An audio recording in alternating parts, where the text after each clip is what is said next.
Hello there, ladies and gentlemen, this is Orphanlast, aka Skylar Madison, and today I'm going to be coloring this animation. I really feel that this is the best colored animation that I've made so far. The lines keep their solidity throughout the whole animation. Now, although this video is intended to serve as a tutorial, I do a number of experimental things in the workflow. Some of the techniques I use are a bit convoluted, but when it starts getting convoluted, I make suggestions on other types of workflows you can undertake in order to make the coloring process a lot easier. But regardless of how convoluted some parts of this video are, I do show how you can merge lines from one level to another. This is an important thing to know how to do, especially if you have a character's legs on a hold and the rest of the body is doing something, such as ironing their shirt or cooking something. Sometimes when drawing out the animation, it's just easier to put legs on a separate level or something like that. A workflow that's easy for drawing out an animation isn't always what's easy for coloring and the coloring workflow. So this tutorial will help you so that if you have a character split up on multiple different levels and different columns, you can put all of those lines that are on all those different levels, all of those different columns, and have a nice coloring experience because it'll all be on one column. Now, I didn't actually have to use this workflow, but I wanted to see how versatile the auto-in-betweening process is. And in order for me to lay out my shadows and highlights with the auto-in-betweener on the level strip, I needed to use separate levels. I also show another method of coloring, and although there are more techniques to learn and different approaches to coloring your animation, most of what I have to show are all things that are easy to comprehend. Now, I do love Behemoth's coloring workflow, but I still have yet to master it and figure out how to keep my lines from jittering about and losing solidity throughout the animation. Even though I love his workflow for coloring the animations, most people will not be able to comprehend that workflow very well. Probably because it doesn't even resemble the sort of workflow that you do in most forms of graphics programs and such like that. Now, coloring your animation takes time. It takes just as long to color your animation as it does to lay out your rough animation and to do your cleanup work, both combined. Now, this is 8 hours worth of work that I've consolidated into a much smaller video. So let's go ahead and get into this. So the first thing that I do is I select all of my frames on my vector cleanup work on the horizontal timeline and auto renumber them so that the level numbers or picture numbers on the level strip match up with the frames that they're resting on the timeline. And I do this just by selecting all of the frames on the horizontal timeline. I right click and I select auto renumber. Next, I create a Toonz raster level, and I call it the name of the animation, and add color to the end. So, in this case, this is the character think animation. So I call it character think color. Now, here's how you can tell the difference from different level types just by looking at the X sheet or the horizontal timeline. Toonz vector work will always be yellow on the timeline. Toonz raster levels will always appear as green on the timeline, and raster levels will always be gray on the timeline. Make sure to put your Toonz raster level underneath the cleaned up animation work. Now, personally, I like to clean up my work with vectors because I'm able to manipulate and sculpt my lines with the vector work rather easily. So I now name the vector column Cleanup, and then I label the Toonz raster column Color, and I also name the raster level Rough. This way the timeline will make sense to me immediately, at a glance, every time that I look at it. Now, for some reason, Opentoonz crashed on me several times when I tried to get the line work from my vector work onto my Toonz raster work, so I did it incrementally. You'll probably not have to do that. In fact, I can nearly guarantee that you won't have to do this incrementally. For some reason, I had to do it that way. Basically, all you need to do is select your vector level, which is now labeled Cleanup. Select all of your levels on the level strip and press Ctrl-C on your keyboard to copy it. If you need to do this incrementally, that's fine. Just remember what number you left off on. Then go to your Toonz raster level, which is now labeled Color, and click on the level strip, and then press Ctrl-V to paste the cleanup line work into your Toonz raster level. You'll get a pop-up here. Just click Keep Original Palette.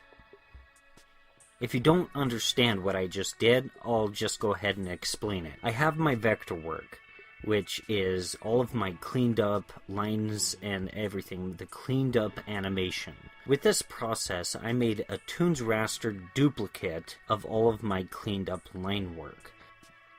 Currently, I highly recommend that you color your animations with Toonz raster levels. If you try to color your animations with vector levels, you're going to regret it. If you don't believe me, go ahead and try coloring your vector work. Just go ahead. After a few hours of that, you're going to wind up coming back to this tutorial and learning how to color it with Toonz raster levels, and you'll fully understand what I'm talking about. Once you have all of your cleaned up line work on your Toonz raster level, make sure that you have your Toonz raster level selected. Select all of the levels on your level strip, then click and drag all those pictures onto the X sheet on the color column. If the frames on the timeline appear as yellow or gray, you had the wrong level selected. You want to make sure that the levels that you are clicking and dragging onto the timeline are green Toonz raster levels. At this point, match up the timing of the color column with the cleanup column. Throughout this process, make sure that you look up at the viewer and kind of scrub through your animation a little bit as you're matching up the timing a little bit just by increments and such, because it's really easy for you to forget about a drawing that you discarded but still somehow exists inside of the level strip, and things don't match up anymore. Or suppose that you have a drawing that's reused multiple times inside of your animation as a form of follow-through at the beginning of a keyframe's hold, and then you reuse that same drawing as anticipation after the keyframe. That right there can cause things to not match up. So you need to look at your cleanup column and study it when things don't match up. If that doesn't do it, it might be the first example I mentioned. Maybe you have a drawing on your level strip that isn't even being used in the animation, but still exists inside of the level strip, and you wound up putting it onto the timeline. And when that happens, it's usually the first frame that just doesn't match up with your cleanup column. Try deleting that drawing on the timeline and then see if that fixes the problem. Now, in this specific situation, I reused a drawing as anticipation and follow-through. On the color column, it's frame and level 157. Right underneath it is material that matches my animation just fine. So directly below frame 157 is level 39 on the color column. So I need to place level 39 from my level strip onto the timeline on frame 170. But in order to place level 39 there, I need to place it on an empty frame. So what we do when we run into a situation like this is this. What you do is you right click on the frame that's just before the one you need empty. So that would be frame 169. The drop down menu appears, and then I go ahead and click reframe, and then click reframe with empty in between. A pop-up menu appears, and in the right field I type in the number 1, and then I press OK. So there you have it. I have an empty frame. So I then find frame 39 on the level strip and drag it into frame 170. Okay, now that I've got my timing all laid out for my color column, it's time to test to see if there's any point where the color column doesn't match up with the cleanup column. I suggest at this point for you to select all of your frames on the color column and auto renumber them by selecting all of those frames on the color column, right-clicking, and clicking auto renumber. So now it's time to start coloring the animation with some basic coloring. In order to color your animation, you go to your level palette and create some styles. Now, styles are similar to swatches, but the difference from a style to a swatch is that if you change the color of a style, Opentoonz actually remembers everything you've used that style on, and by changing the color of the style, you're thus changing the color of everything you've colored with that style. Notice how I changed the color of a style on my cleanup column, and everything drawn there immediately changed color to red. That's what styles do. They're versatile little tools that are more powerful than just mere swatches. So I go back to my color column and I start creating my first style by right-clicking on the level palette and then selecting New Style. And notice that it created a duplicate of the last selected style. That's fine. In order to change the color of a style, double-click on it and the style editor will pop up with the color wheel. Go ahead and change the color to the desired color that you need. For me, I want a skin tone, and I close out of the style editor. Some people keep the style editor out all the time, but personally, I don't see any reason to do that when all you need to do is double click on a style in order to pop it up. Just pull out the fill tool and start filling.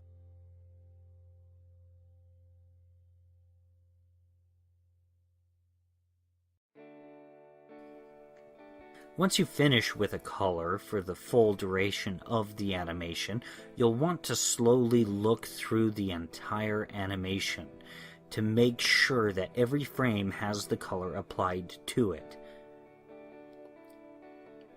At this point, I create a new style, and in this case, I make a light blue and start coloring in the eyes. You really don't want to leave any part of the animation uncolored, because if you have something in the background and you leave something like the whites of the eyes uncolored, you're going to see right through the character's head in the whites of their eyes, and you'll be able to see the back right through their eyes, just the whites of their eyes.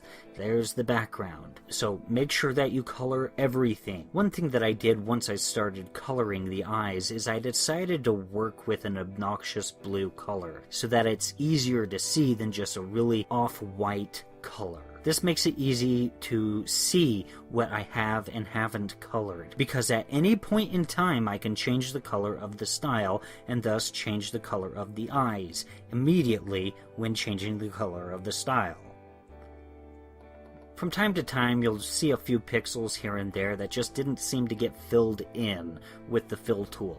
Just go ahead and use the fill brush, and go ahead and brush in the color there. Don't use the brush tool, because that will interfere with one of the last steps that we're going to do in this tutorial. Use the paint brush tool.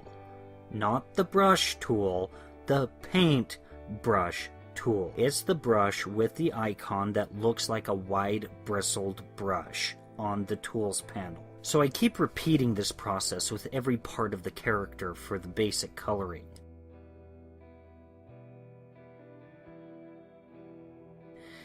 Now that I'm finished doing the basic coloring with the fills, let's go ahead and click on the cleanup column and create a new style. At this point, I use the RGB picker tool for the skin tone. I just click on the skin tone with the RGB picker, and then I double click on the style and darken that color up quite a bit, because personally I find black lines inside of an animation to look pretty boring and kind of tacky. Use the selection tool and and select lines on the cleanup column, and go ahead and color the lines the colors that you want them to be by selecting the lines and then clicking on the color that you want. It'll automatically recolor the lines. I repeat this process with various parts of the face. I use a dark brown for the lines on the eyebrows. I use a super dark red color that's almost outright black for the lips. Sometimes when you're coloring your animation, it can be a pain to be interacting with the timeline, especially frames that are exposed for 5 or more frames. But most especially if you have a frame exposed to something like a full 24 frames or what have you. You can bypass having to flip through all of these repetitively exposed frames by working occasionally on the level strip. Keep in mind that there are times when it's best to work on the timeline, and there will be times when it's just better to work on the level strip. The next step that I do is I notice that there are some semi-profile view portions of the character's face where this eyebrow touches the edge of the face. I didn't like that the eyebrow's color wasn't assigned to the outline of the face, where the eyebrow intersects with the outline of the face and such. The way to fix this is basically you use the cut tool. Make 2 cuts, pull out the selection tool, select the line you just cut out, press the right bracket key a few times to bring it up in the stacking order, and yes, although Opentoonz's vectors are pretty much exclusively just a series of strokes, those strokes do work on a stacking order. Then you click on the style color that you want this line to be. What color do you want it to be? That you click on that style. Then you pull out the control point editor and position the line so that it blends well to the rest of the eyebrow and the borders of the character's face.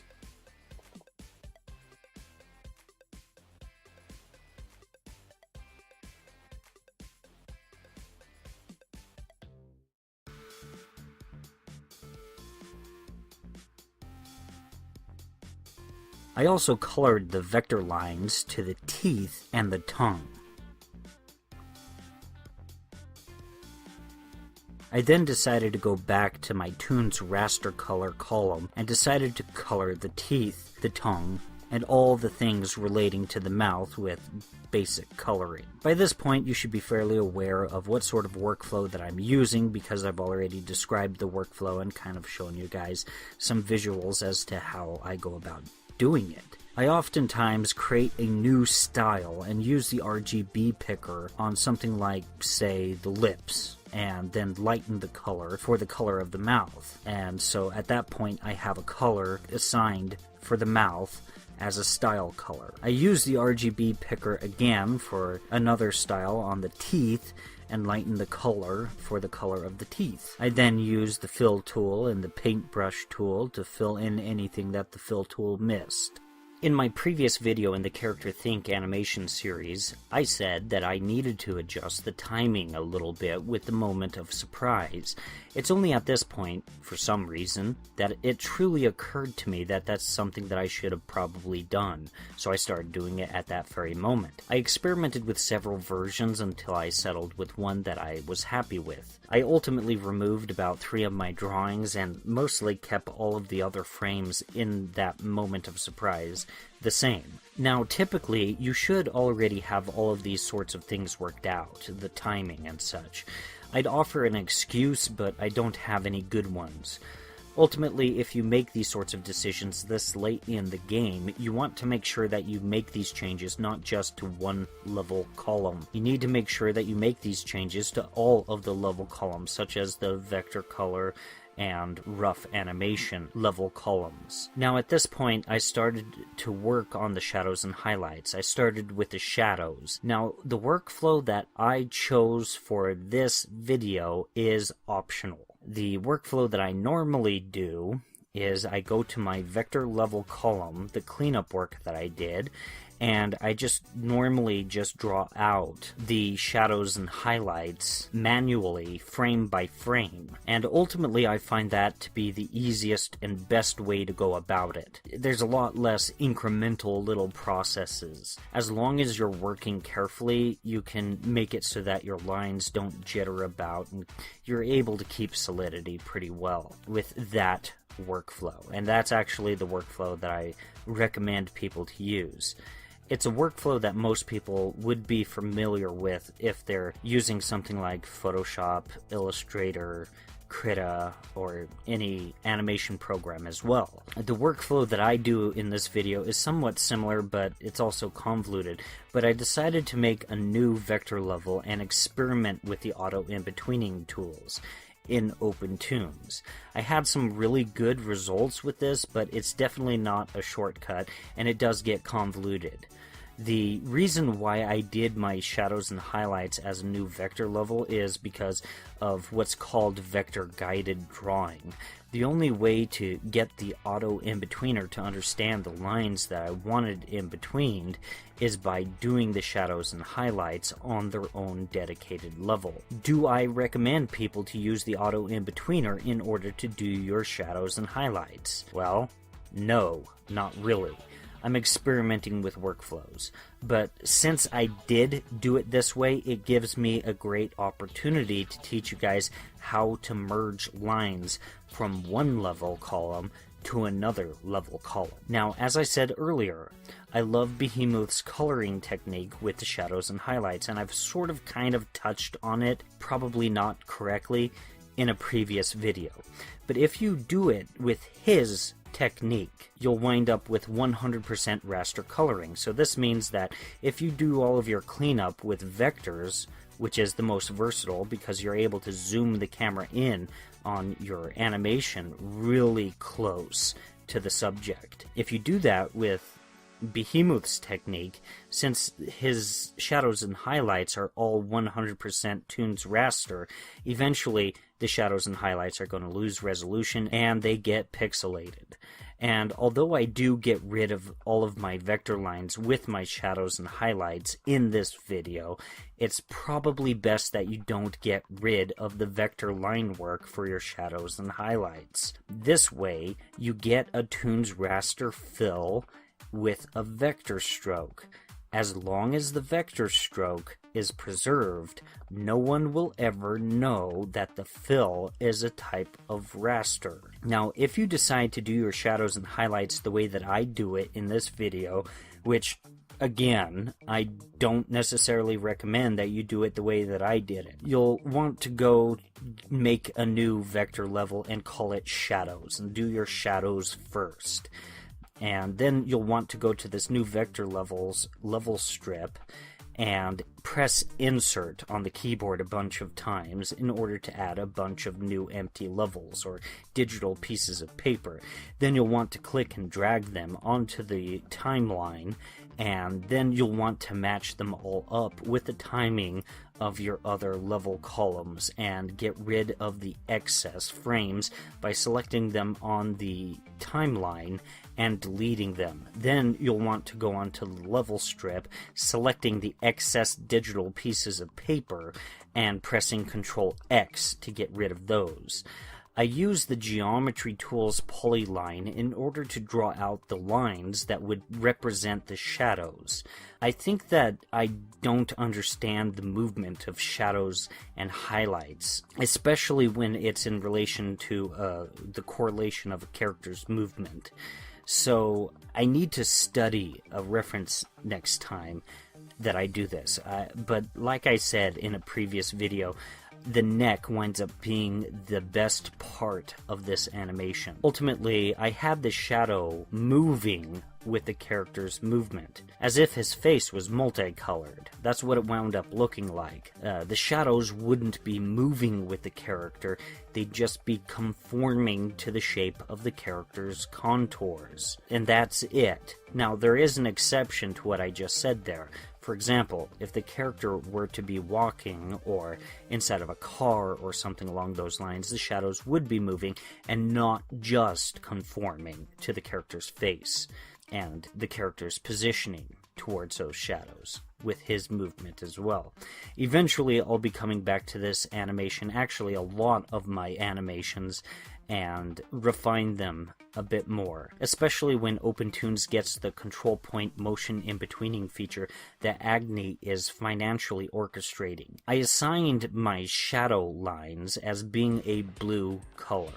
Now, the Geometry Tool's Polyline tool does work with vector-guided drawing, so this actually came in handy for the workflow that I chose. Basically, I drew out my shadows and highlights from one key to an anticipation, and then in between it, and adjusted each frame manually. Then from the anticipation frame to the breakdown, and then adjusted each frame individually. Then from the breakdown to the follow-through pose, auto in betweened it, and then adjusted each of those auto in-betweens manually, frame by frame. Then from the follow-through pose to the keyframe, and once again, auto in-betweened and manually, frame by frame, adjusted each one. Eventually I found that this was the best sort of workflow for this particular technique. Again, I don't necessarily recommend this approach. You can just draw all of these out on the vector cleanup level column. My method here had pretty mixed results, to be honest. It was a little bit convoluted. It was nice having something on the frame that I was working on at all times that at least somewhat resembled the shape that I needed for that particular frame, but it didn't always resemble the spacing that I needed. So I still wound up going frame by frame and adjusting these shadows and highlights individually, manually, and so that the auto in-betweener is not really much of a shortcut at all. So once I finished my shadows, I realized at this point that if I continued to use the auto in-betweener for the highlights on the same vector level column that I did for the shadows on the timeline, if I did that, I'd be manipulating all the hard work that I had already accomplished with the shadows. So I had to create another vector level column for the red lines, which represent the highlights. And I proceeded with the same sort of workflow to use the auto in-betweener with the highlights. Now, there can be a lot of subtlety with shadows and highlights and such like that. And for each little subtlety that you put in, if you use this sort of workflow, you're going to have a level column for each and every single one of those subtle things. Again, this workflow is not necessarily the best that I use for this video, but there is a purpose for it, because I do use this to teach you guys how to do something cool. So at this point in the footage, I actually edited out a lot of content, because I went through 3 different failed attempts in getting these auto in-between shadows and highlights to work for the animation. Again, what I'm discussing for a little while is little convoluted things that I did in order to get this animation to work in the workflow that I chose and don't necessarily recommend. So I went through about 3 failed attempts in getting these auto in-between shadows and highlights to work for the animation. Because right now, the shadows and highlights columns are just a series of unfillable lines. They're just floating lines on their own column. It doesn't matter if I were to convert them to Toonz raster or what have you. They're unfillable at this point. So what I did was for my particular workflow, again, that I don't necessarily recommend, I created a new column and called it Copy. I put it below the shadows and highlights level columns, and I copied all of the vector cleanup columns levels, all of the digital sheets of paper on the level strip. I copied those and pasted them onto the copy levels level strip. I placed those new copied levels onto the timeline, and I got the timing and drawings to match up. Now, the reason why I decided to copy the vector work in a copy column is because I had several failed attempts at this, and in one of those failed attempts, my color column got corrupted, so I had to do all of my basic coloring all over again. So I decided I needed to prevent that from happening again, and I wanted to make sure that in one of those cautionary steps, the vector cleanup work didn't get corrupted. There was a lot of work that went into that. So that's why I copied the vector work onto its own column. It added a long drawn-out process of matching up the timing with yet another column on the timeline, but I felt like it was necessary for the weird workflow I chose. Once I got the timing laid out just right, I selected the shadows level column and the copy level column, making sure that the shadows level column was above the copy column. And I went to X Sheet, Merge Levels. So I deactivate the shadow column, and I can see that the shadows got placed onto the copy level column. This is what I want. Once I was done with that, I moved the shadow column up so that the highlights column was resting above and right next to the copy column. I select the highlights column and the copy column and go X Sheet, Merge Levels. Once again, I deactivated the highlights column, and I can see that all of my highlights moved over to my copy column vector work. This is what I wanted. So this is the reason why this is something that's pretty cool. I mentioned it earlier in the video, but just in case you forgot. So suppose you have a character's legs on a hold. They're not moving at all, while the upper body is doing something. You might just draw out one pair of legs on a separate column and expose it throughout the full course of the animation, or a good portion of the animation, and animate the body on a different column. But when you do that, the question is raised, how do I color something like that? Well, this is how you do it. You select both of the columns, and you go to X Sheet, Merge Levels. At least that's one of the ways to do it. At this point, I create a Toonz raster level and call it Character Think, Shadows, and Highlights. And eventually I just call the actual column itself Shadows and Highlights. I select the copy column, select all of the levels on the level strip, copy them by pressing Ctrl-C, and then I go to the Toonz raster Shadows and Highlights column and paste those digital pieces of paper onto the level strip. And I then move it over to being below the vector cleanup column, but above the basic coloring column. And once again, I went ahead and matched all the timing up. Long drawn-out process for me, but experimentation is not a bad thing. I don't think that I'll ever use this particular workflow again. In fact, I think I'm going to completely ignore the auto in-betweening tools for the most part. There are some uses for it still, but I think I'm going to ignore them for the most part. Making shadows and highlights manually, just frame by frame, drawing them out by hand on your vector cleanup work is just so much easier. Even though some of this workflow isn't something that I would recommend, everything that I'm talking about with regards to how to color your animation is good advice. So don't discount this tutorial just because I drew my shadows and highlights in a weird way. Because even though the workflow was weird, you now know how to merge lines from one level to another because of the weird workflow that I executed here.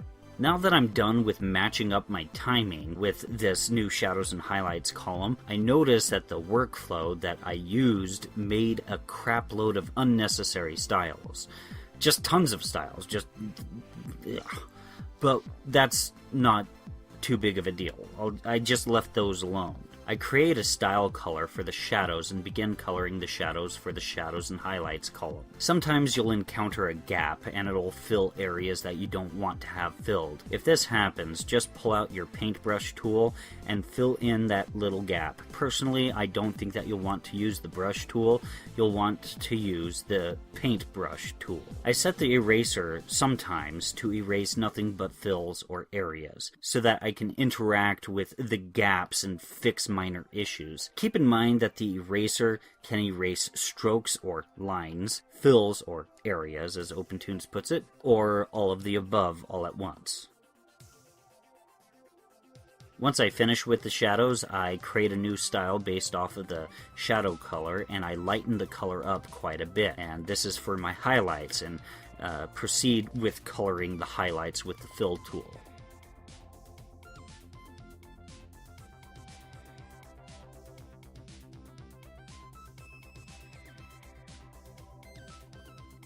I then created a new style, used the RGB picker, selected the color for the eyebrows, and then I created a highlight color for the eyebrows.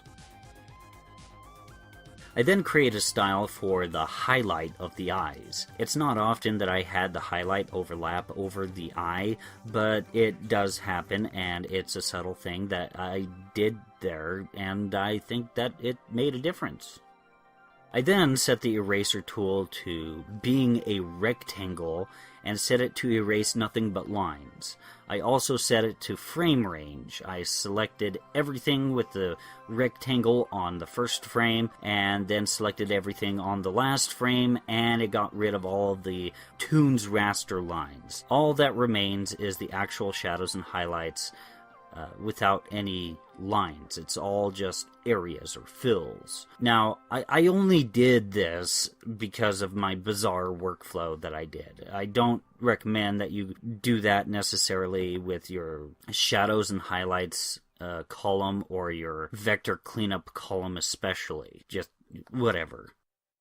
Now, like I said, I had several failed attempts at getting my weird workflow to actually work for me. So somehow my shadows and highlights wound up being on my vector cleanup column in one of those steps that failed.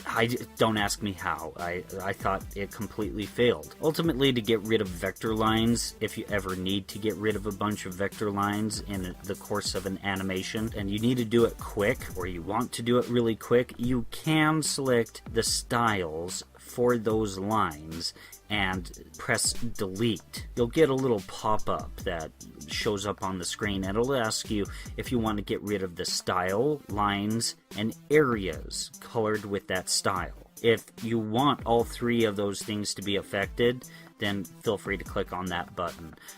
Again, I don't necessarily recommend that you do that, because it's nice to have the vector lines to have a nice crisp look. If you keep the vector lines, no one will ever know that the fills are rasters. Once I did this, I realized that there was a bit of fixing up that I needed to do with the paintbrush tool, and so I had to police things. I also did some frame-by-frame shadows and highlights with the paintbrush tool on the eyes and the nose, the mouth, and such like that. And that's pretty much the rest of the content in this video.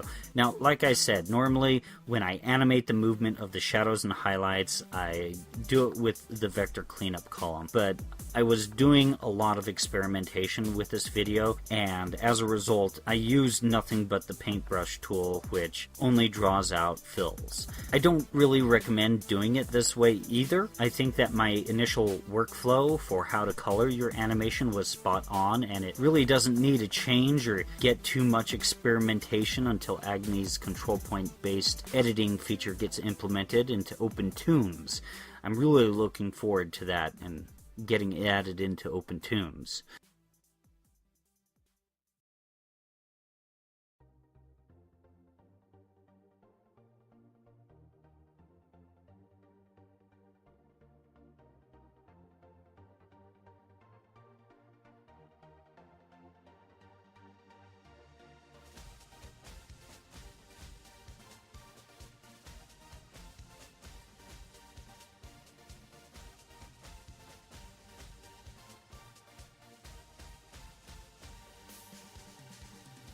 Anyways, guys, that pretty much concludes it for this video. If you enjoyed it, please like, share, and subscribe. And if you didn't like it, please like, share, and subscribe. Anyways, there is a lot of work that goes into these videos, especially this one. And if you guys would like to take a look at any of the other videos that I've made, feel free to click on any of the videos that are appearing on the screen right now. Thank you very much.